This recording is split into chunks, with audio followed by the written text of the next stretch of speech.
Joined this morning with Snohomish County Executive Dave Summers and Snohomish Health District Health Officer Dr. Chris Spitters.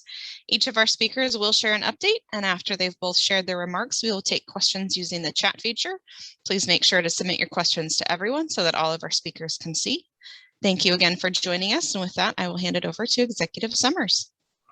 Thank you, Heather. The next sound will be the dog scratching at the door wanting to get in. So sorry if you hear any strange noises. It's just Benelli trying to get in. So good morning, and just want to take a couple of minutes here to talk about a program that Snohomish County and our partners have been running really since almost the beginning of the pandemic. It's called Nourishing Neighborhoods. And the idea was pretty simple, pretty brilliant in its simplicity. When the pandemic hit and everything got us shut down, and if you remember, we had supply chain issues, there were several farms in Snohomish County that almost immediately lost their markets. At the same time, when Snohomish County's unemployment rate shot up to 20%, at the time, the highest in Washington State, there was really an immediate need to feed people. So Nourishing Neighborhoods created a program that saved the farms by buying their food and giving the food to people in need here in the county, thereby helping both. So it really married economic support and innovation to compassion. So right now, the program is averaging 3,100 boxes of food per month to support 775 families in Snohomish County. And the food is delivered to 25 locations across the county. So I really think about the kids who wouldn't have had enough food to eat and all those parents who struggled to put food on the table during the pandemic. So it's just been an amazing program. Nourishing Neighborhoods not only fed people, but also was a lifeline for many during a really difficult time. Food insecurity is a serious problem, and it's one that many of us never see, is often hidden. While most of our economies come back, there are still many who have been left behind. Nourishing Neighborhoods has been going strong every week since early last year, and we're going to keep it going as long as necessary. We're really grateful to all our partners involved in the program across the county. They're really incredible people doing incredible work without much fanfare to help relieve suffering, prevent illness, and help us to respond from COVID, the COVID pandemic. So a lot of thanks, in a very grateful community. If you'd like to see a short video about the program, it will be posted on our county's website, Facebook site, and Twitter pages shortly, and be available to you then. So with that, I'll hand it off to Snohomish Health District Officer, Dr. Chris Spitters. Okay, thank you, Executive Summers, and good morning, everyone. Well, given the holiday weekend, our case rates and other charts that usually come out on Monday or Tuesday are going to be delayed by a day or so. So it'll probably be tomorrow before we get that data analyzed and posted. Preliminary projections, we're expecting that roughly 1,500 to 2,000 total cases from last week, basically a plateau in the weekly case count and the 14-day rate. But let's see what actually comes through. But that's kind of the general sense we have. Hospitals still under tremendous strain throughout the state, region, and county. In Snohomish County, there are 107 COVID inpatients in acute care facilities, 30 on ventilators. The ICU's isolation rooms are running at 95% capacity, and the ICU's other rooms are running at about 80 to 90% capacity. The number of people in the ICU has gone up about 40 or 50% over the last week or so. And again, we'd like to remind you what Dr. Cook mentioned to us and what we've seen and heard around the country is that most of the people ending up in the ICU with severe illness, mechanical ventilation, are indeed unvaccinated. On the vaccination front, 56% of all Snohomish County residents are fully vaccinated, leaving about 200,000 eligible individuals 12 years age and up who have not yet started their two-dose or one-dose regime. And then there's about 125 kids under 12 who are still not eligible. In recent weeks, I'd say about a month ago, the number of new vaccine starters, people going for their first dose, had declined down to about 3,000 a week.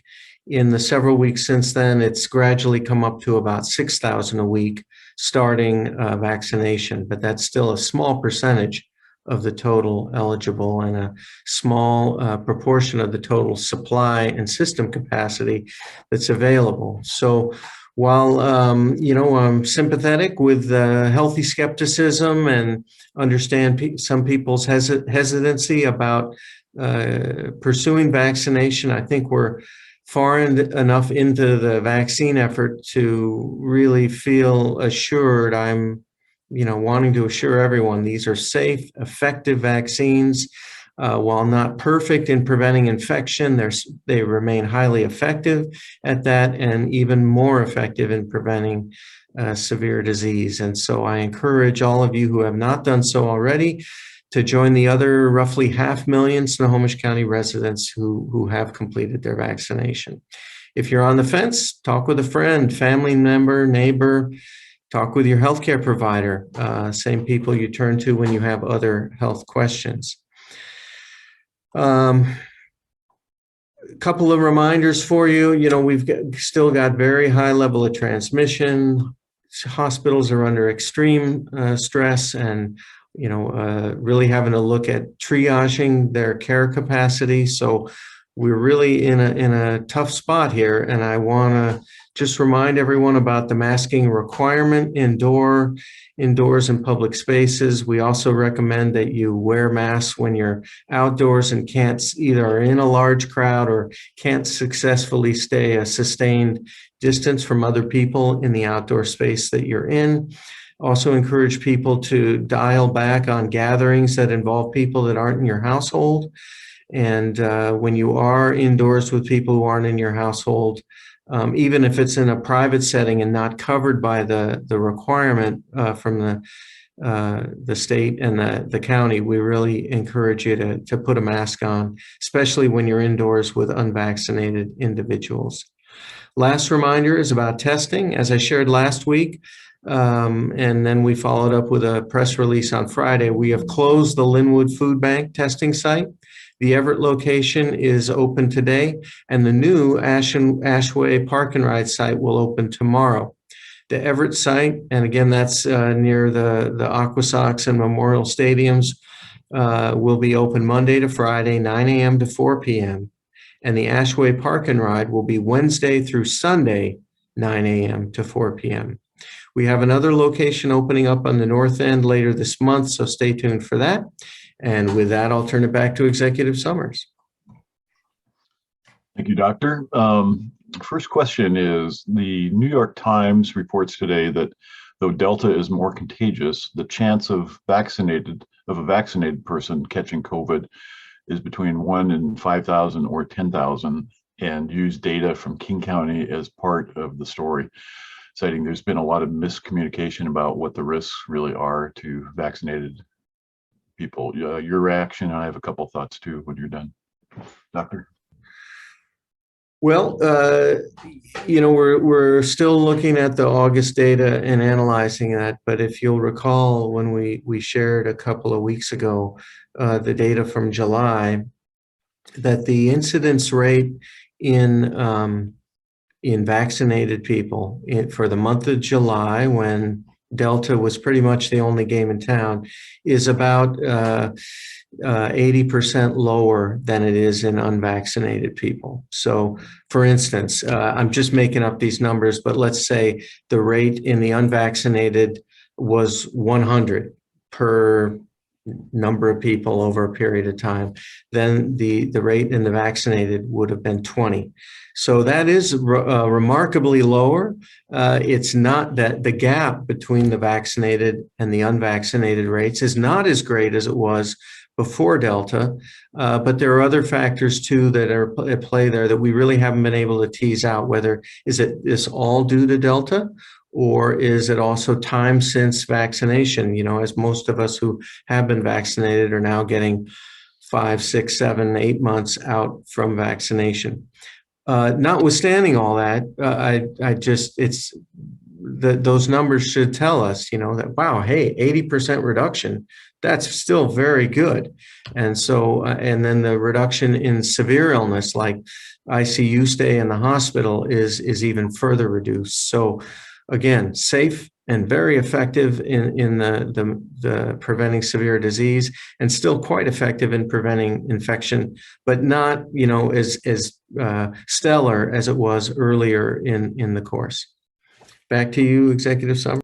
Yeah, I'd just say that it's quite clear that the vaccine provides a lot of protection, but it's not 100%. You know, some people still do end up in the hospital.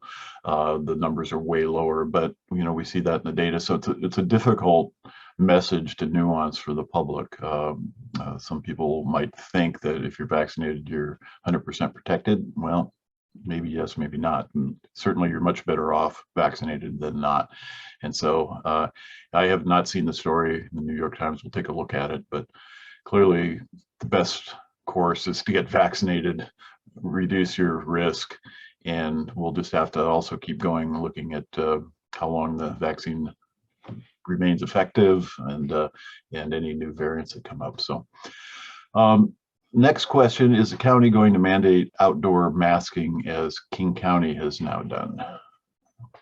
Doctor, do you want to start?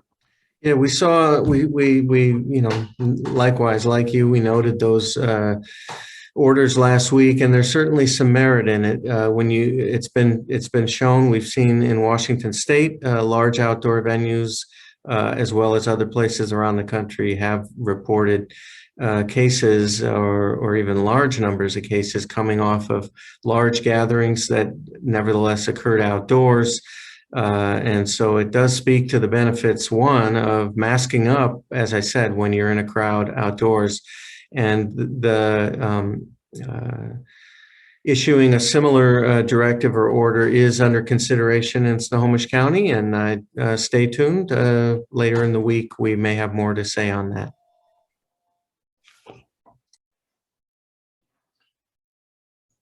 Okay, next, I'll just add to that. Yes, we're looking at both Pierce County and King County regulations and considering our alternatives on that. So we'll be getting back to you. There were reports of a critical care COVID patient being airlifted to Swedish Edmonds this weekend. Do you have any details about that, and if other patients in even harder hit areas are being brought here?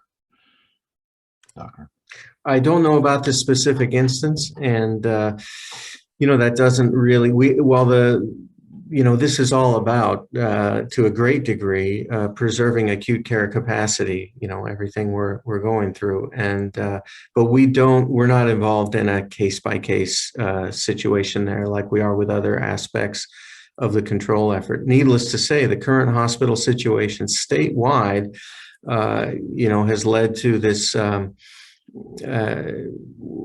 Washington's Disaster Medicine Coordination Center working to find beds for people that need critical care when they don't have it in their own community.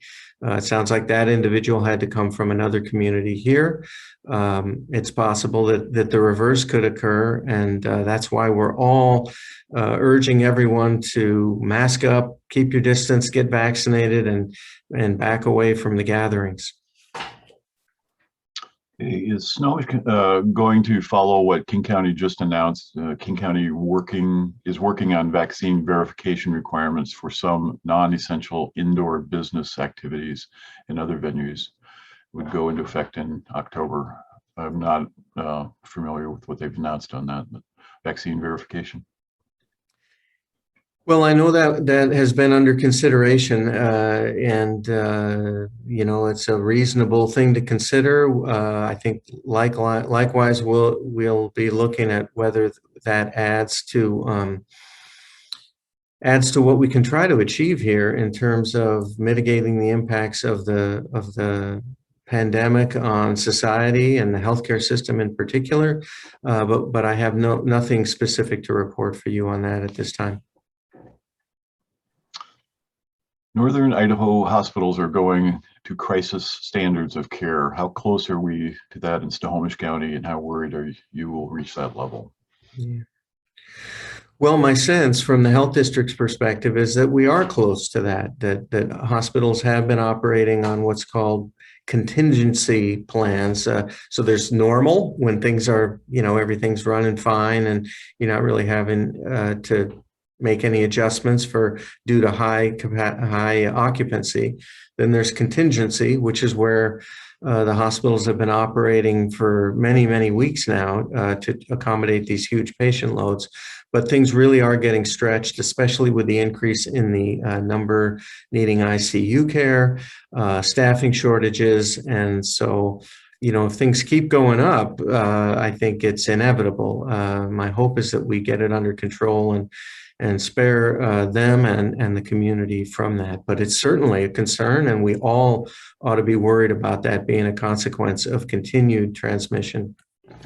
Yep, I'll just say that I spoke with leadership at Providence, Everett last week, and they expressed their highest level of concern they've had since, frankly, the pandemic started, and that they were essentially at capacity and had to add some sort of temporary capacity in their ICU unit, and we're able to do that, but certainly they're stretched thin. They were able to get some additional help, healthcare help at high cost, they said, but they are handling that. But we're very worried about any surges, and that an uptick would really get them into that crisis level of care. And so I think we're all concerned about it. We certainly are bumping along. The positive side of that was they said their discharge rate had been fairly level with their intake rate, although intake as you've heard in the numbers, has been increasing. So I think we're concerned about it, and we'll continue to talk with our healthcare providers and monitor that situation. So Stanwood doctors are inundated with requests for ivermectin. Can you speak again to your recommendation regarding that treatment? Well, it would be funny if it wasn't funny. I guess, here we have an effective vaccine that we're having a hard time getting people to take, and yet people are, clamoring for a drug that's ineffective and potentially dangerous to take for COVID. So one, just to clearly state, multiple, the overwhelming preponderance of data looking at ivermectin as a possible therapeutic or preventive agent for COVID shows no benefit. And so you're only left with the risks of taking it. And we've, heard reports over the past month across the state of Washington Poison Control Center, hearing about people taking veterinary preparations and that sort of thing. So just one, don't do that. And two, don't bother your doc about giving you ivermectin. It's not going to help you, and it's only going to distract the healthcare system from dealing with your request, which is, while I understand the desire, it's not going to help you or anyone. So I just give up on it, and instead more strongly consider something that's likely to work, like vaccination, masking up, spreading out from other people, and avoiding gatherings. Next question, how did the county handle positive COVID tests among vendors at the Evergreen State Fair? Sounds like at least one tested positive last weekend. I'm not aware of any vendors that tested positive or anybody that worked there. I think we had one visitor that I'm aware of, but Doctor, you have an update on that? Yeah, to the best of my knowledge, there was one who had worked at the fair, but I believe they weren't working at the fair during their infectious period. But it may be that, over the coming week or so, that cases do pop up that are related either as patrons of the fair or members of one of the enterprises serving people there. And we'll handle that just like we would any other, retail or employment-based case, and work with the employer and the individual and their close contacts.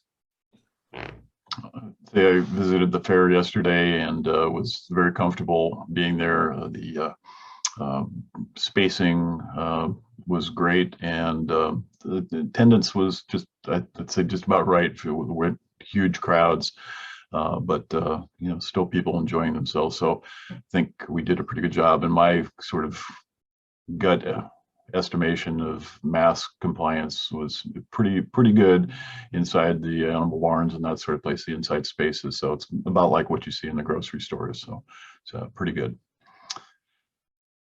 Let's see. Johns Hopkins data says the country's 7-day average of COVID cases is 3 times the number of cases we had last Labor Day. Are you worried for what the next couple of weeks will bring?